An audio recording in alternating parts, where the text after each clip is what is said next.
as a teacher, I wanted to introduce Khenpo Sodargye by speaking about his name and using his name as a way of introducing who this figure is exactly. So Khenpo is actually not a name but a title.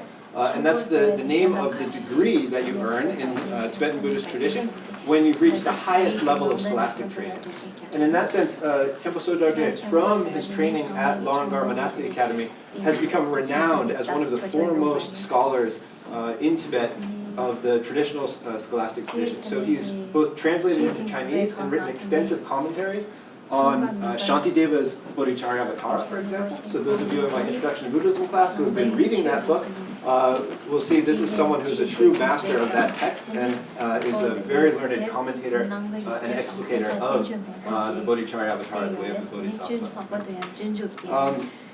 He's also written on many other topics of Buddhist monastic tradition. So those of you in my Tibetan Buddhism class who've been studying the history of Larangar Monastic Institution and Khenpo's teacher, Khenpo Jigme, know that as an institution, it was really based on this idea of purifying conduct and really embodying those qualities of virtue.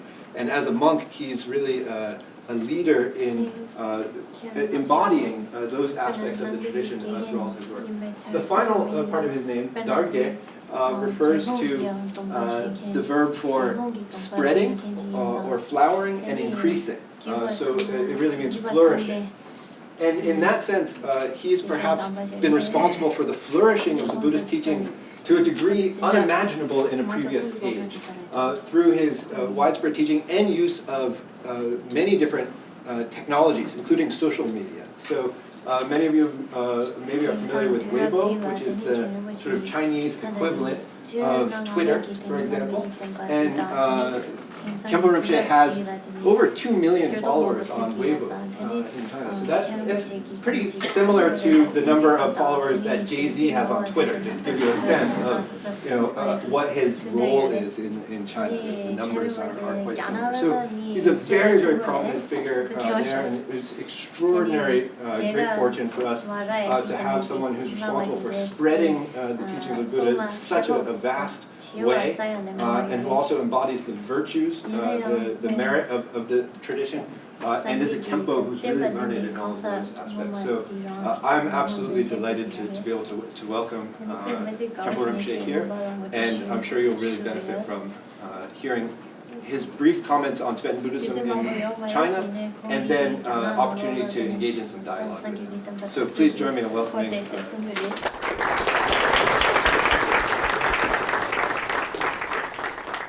Today, with Professor Benjamin's help, I'm able to come to this school. I'm delighted to discuss together with everyone. I consider this an excellent opportunity. 20 years ago, I visited this place in America. Although at that time, with professors, students, and scholars, we had ideas of mutual learning and exchange. Back then, we mainly focused on Buddhist centers, engaging with Buddhists. Beyond that, I did not visit any universities. But this time, at Georgetown University, this school itself is world-renowned, a truly outstanding school in America, like former US President Bill Clinton, former Philippine President Gloria Arroyo, and many well-known figures graduated from this school, making outstanding contributions to the world. Professors like Benjamin and many others, focusing primarily on Tibetan Buddhism, promote and develop Buddhism, offering us support and care in every respect. To Professor Benjamin and the students, I express my gratitude. For me, as the professor just mentioned, although I visited many schools in Han Chinese areas, Eastern and Western modes of thinking and learning methods still differ considerably. But I believe the study of religion is very necessary in our lives, whatever major we study, like law, architecture, business, etc. There are many different disciplines. For each person, understanding and studying religion is important. Why? Because whoever you are, choosing religion is free. Not believing in religion is also free, but religion itself is a field of knowledge. While studying religion, for scholars, religious practice is indispensable on the path of life. Without this, methods of seeking truth will be incomplete. I myself, since childhood, toward Tibetan Buddhism, have had faith and studied much. I've now been ordained for many years. During this time, for many years, I engaged in study, reflection, and meditation. Most of my time was spent this way. But from my own understanding, any religion in the world, especially Tibetan Buddhism, I feel it is like a treasury of wisdom. Everyone here is very intelligent and learned. You should practice and study Buddhism. However sharp your wisdom regarding the Dharma's profundity and vastness, you'll gain new understanding.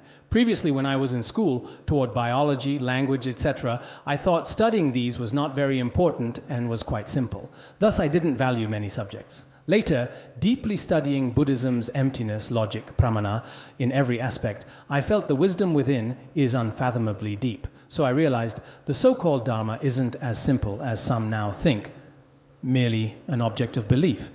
No, it is not. It's life's philosophy, surpassing all ordinary values in human life. An extremely profound field of knowledge, that you could be admitted to Georgetown University, have the opportunity to study, and receive guidance from many excellent professors. I think this shows great merit. The professor just mentioned I possess merit, but I only possess merit in name, not genuine merit. This I clearly know. But you, in the capital, Washington, D.C., able to study at this school, this isn't nominal merit, but genuine merit. This is what I think. In our Tibetan land, not to mention such excellent conditions in every respect, schools that people deeply aspire to, even attending an ordinary city university, some lack adequate economic conditions, others lack sufficient learning, etc. Various problems exist. So in every aspect of yours, whether external architecture or internal overall quality, these truly inspire aspiration. Whether the school or students, seeing your excellent conditions in every way, such a vibrant school, but at my age, life is already half over. If I could truly return to my 20s and study knowledge like this, how wonderful it would be. Deep inside, I feel aspiration and emotion.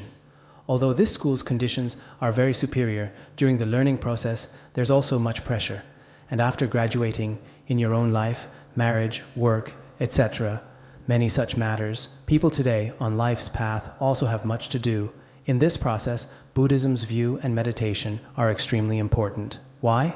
Today, in the 21st century, let's reflect life's wealth, power, and other conditions, besides satisfying human desires on a spiritual level, they cannot enable people to gain ultimate benefit and happiness. So everyone should focus especially on the spiritual aspect. In this way, aside from the Dharma, in other scientific knowledge for removing and resolving inner suffering in human history, no other field of scientific knowledge possesses the capacity.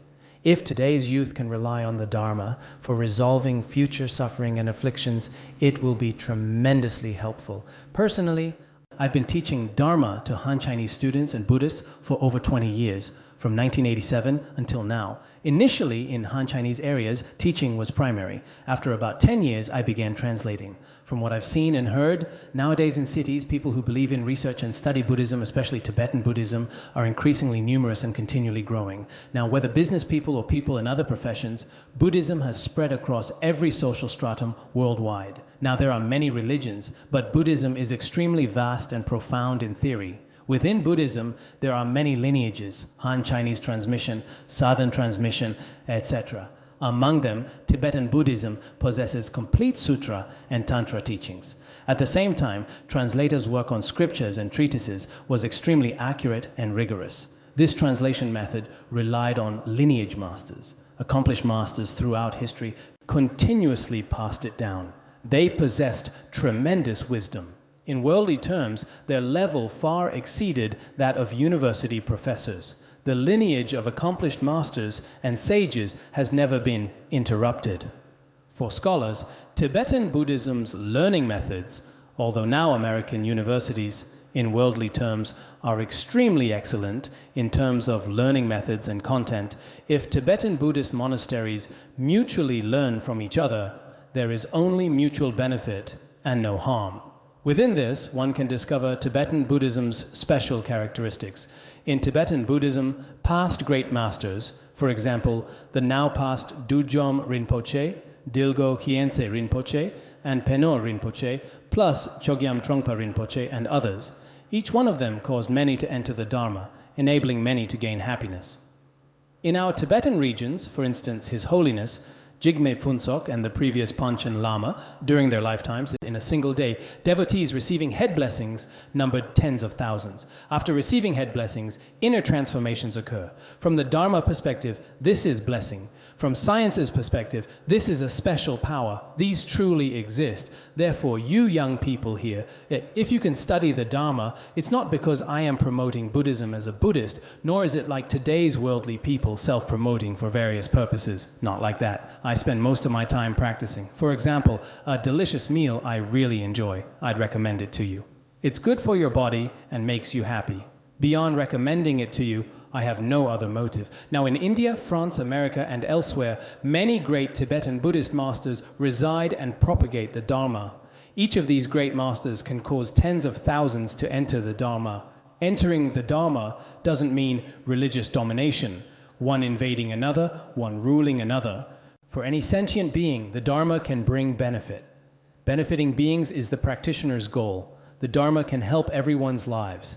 If we think in the Dharma's way, inner faith, courage, etc. arise, playing a tremendous role. Now, in our Tibetan Buddhism, traditional thought in various aspects has experienced some decline. Conversely, in the West, many wise people are studying, researching, and protecting Tibetan culture, continuously striving for this.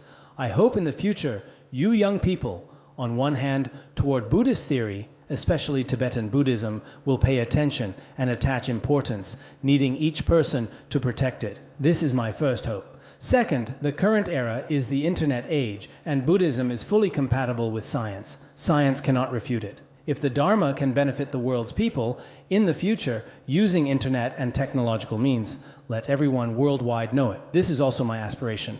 So each of you needs to study. Third, among our Tibetan scholars now, some belittle Tibetan Buddhism. Not only do they lack understanding themselves, but they think studying the Dharma is superstition, considering it bad and thus abandoning it. This is extremely regrettable. But Westerners' character is very stable. They'll spend an entire lifetime researching one thing. I find this character very admirable. So regarding Tibetan Buddhism, I hope you'll practice well in the future. Finally, if other cultures in today's world face danger of loss or decline, everyone should protect them like wish-fulfilling jewels. This is my hope.